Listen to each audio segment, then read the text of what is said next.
John King, USA, CNN, weeknights at 7 Eastern. Why is your party so restless? What's in the water? Well, there's a great anger about Washington. A lot of people say we hate what's going on. We hate everybody who's there. And in Utah, the only anybody they can vote against who happens to be there turns out to be me. I keep telling them I'm not part of the problem. I'm part of the solution. And we'll see at the convention whether I can make that sale. You're hearing this back home, Senator. What your opponents say is that, you know, in Utah you say you're a fiscal conservative, but when you come to Washington, that in the Bush administration and now in the Obama administration, you're one of the Republicans helping to run up all this spending. Well, I point out to them, those who will listen, and an increasing number of them do. I say, you know, the areas in the Bush administration where the spending went up were in three. Number one, entitlements. And I'm the only one of the candidates who has been talking about entitlements for a long time. Now Bridgewater and Lee both have gotten on that bandwagon, but I'm the leader that's pointed out that that's where the big problem lies. Number two, we're at war and defense spending went up.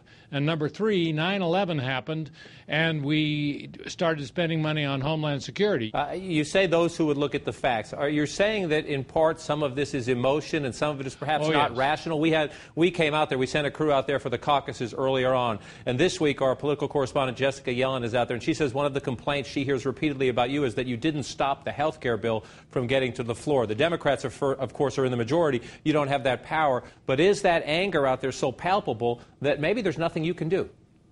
Well, I think there is something I can do. The anger is palpable. The anger is very strong, and that's why I'm in trouble. But if I meet with the delegates, if I spend time with them going through the facts, I find I can turn them around. Just this morning, I had a breakfast with a group of delegates, and I said, how many of you are undecided? A majority raised their hand. And that's what makes me think I still have a shot at this. I want to come back to the broader political climate. As I do so, I want to go back in time to 1992 when Bob Bennett won election. You remember that year very well. It was the Perot year. There was a lot of fracturing in our politics. The economy was in tough times. And you had the Perot candidacy, the Bill Clinton candidacy. And people were mad at Washington. They didn't think Washington was answering their concerns in a time of a tough economy. And here is what you said on election night. The one thing that has not changed to keep up with the times has been the Congress. And so we ran on a platform to change the Congress. And if we can solve our Congress problem, then perhaps we can begin to solve our national problems. It sounds a lot like what your opponents are saying right now, Senator. Yes, is this a case of what goes around comes around, maybe? Well, it's very interesting that the desire for change is a constant in American politics. We've had 16 elections, presidential elections, since the end of the Second World War. The party in power has won 8, and the party out of power has won 8. So a lot of people campaign on change. And I find as I begin to remind the delegates that I have been a voice for change and a one who has produced change, they say, oh, yeah, we kind of forgot about that.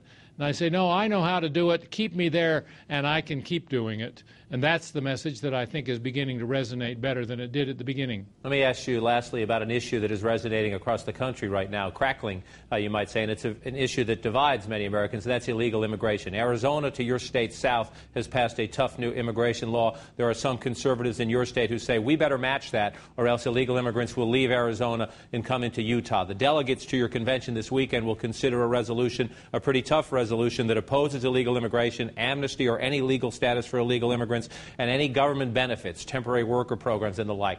What is your sense of the Arizona law and whether you need to copy it in Utah and the current mood in the immigration debate? Well, I have a daughter who lives in Arizona, and I'm distressed at what she tells me.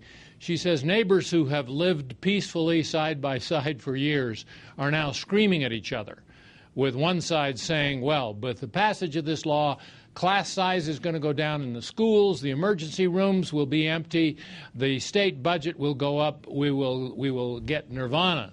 And the other side is saying this will be a police state, you'll have Gestapo on the streets, this will be the disaster that will end freedom as we know it.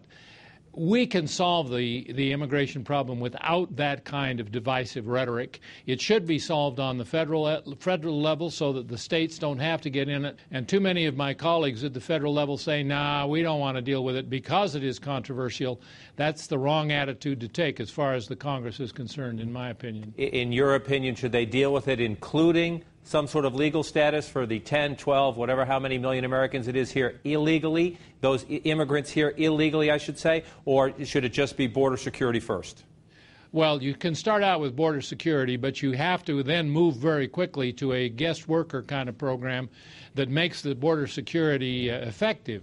Because if the Border Patrol continues to spend all of its time, not all, most of its time chasing chambermaids and lettuce pickers, why, you have a serious problem. Now, as far as the people who are here already are concerned, I don't think anybody should be rewarded for breaking the law. I don't think anybody should break the law without some kind of a penalty.